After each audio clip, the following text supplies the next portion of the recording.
Oil की भुनाई करेंगे, मिक्सचर ऐड करेंगे, नेचुरल इंग्रेडिएंट्स यूज़ करेंगे, ऑयल आ जाएगा, गोश्त ऐड कर देंगे और सीटी लगाएंगे, गोश्त गल जाएगा और पेश करेंगे सबको। तो ये रेसिपी भी आप ट्राई कर सकते हैं और बना सकते हैं, तो वीडियो को शुरू से एंड तक देखें। अस्सलाम वालेकुम जी, आज मैं आपके लिए यम्मी सी गोश्त कढ़ाई लेके आई हूँ जो बनाना बहुत ही आसान है और उसमें यम्मी सी इंग्रेडिएंट्स यूज़ करेंगे। सबसे पहले हमने कुकर लेना है, उसमें 2 चम्मच कुकिंग ऑयल और 1 चम्मच भर के हमने ज़ीरा डाल देना है। ये जी ज़ीरा डल चुका है। अब इसकी थोड़ी सी हम बनाई करेंगे, आंच कम रखेंगे, लो से कम, और उसकी मीठी मीठी खुशबू आने देंगे। जैसे खुशबू आ गई तो हमने एक पेस्ट तैयार किया हुआ है जो इस गोश्त कढ़ाई की जान है वो इसके अंदर ऐड कर देंगे और आंच लो से कम रखेंगे और इसके साथ ऑयल के साथ इसको भूनेंगे जब तक इसकी भुनाई होती है। मैं आपको बताती हूँ ये पेस्ट मैंने कैसे तैयार किया। सबसे पहले मैंने 2 अदद यम्मी से टमाटर ले लिए, एक फ्रेश प्याज ले लिया दरमियाने साइज़ को, उसको भी चॉप कर लिया, और 3 से 4 अदद हरी मिर्चें सब्ज़ मिर्चें ले ली। इन तमाम चॉप की चीज़ों को मैंने जूसर वाले जग में डाला, थोड़ा सा पानी डाला और इसका यम्मी सा पेस्ट बना लिया। ये देखिए जी, अल्हम्दुलिल्लाह हमारा जो पेस्ट है वो भुन चुका है, ऑयल आ गया है। अब हम एक यम्मी से अदरक का पेस्ट डालेंगे और एक आधा चम्मच जो है चाय का लहसुन पाउडर डालेंगे और इसके अलावा इसको दोबारा थोड़ा सा भूनेंगे।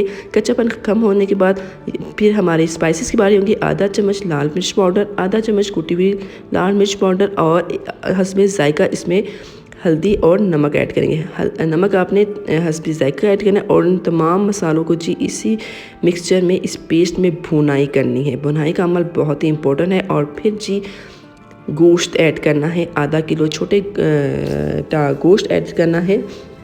आप इसे चिकन में भी बना सकते हो, लेकिन मैं यहाँ पे मीट में तैयार कर रही हूँ। और ये देखिए कितना ज़बरदस्त सा कलर और मिक्सचर तैयार हो रहा है।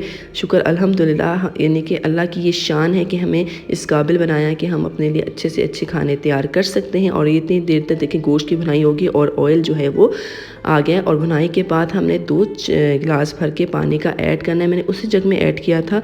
और उसके बाद जी कुकर आपने रख लेना है और सीटी लगा लेनी है। सीटी लगाने के सीटी चलने के बाद अपने 15 से 20 मिनट तक इसको कुक करना है और हस्बे ज़रूरत भी कुक कर सकते हैं। उसके बाद जी सीटी को उठा लेना है 15 से 20 मिनट बाद और चेक करना है जी गोश्त की शान।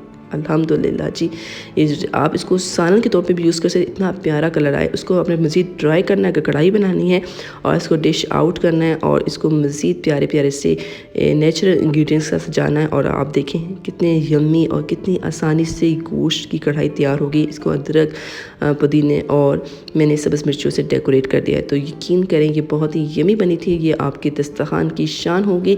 तो उम्मीद करती हूँ आज की रेसिपी अच्छी लगी होगी। अच्छी लगी तो एक लाइक कीजिएगा। नेक्स्ट वीडियो तक इजाज़त दें और मेरे चैनल को सब्सक्राइब करना मत भूलिएगा। अल्लाह हाफिज़।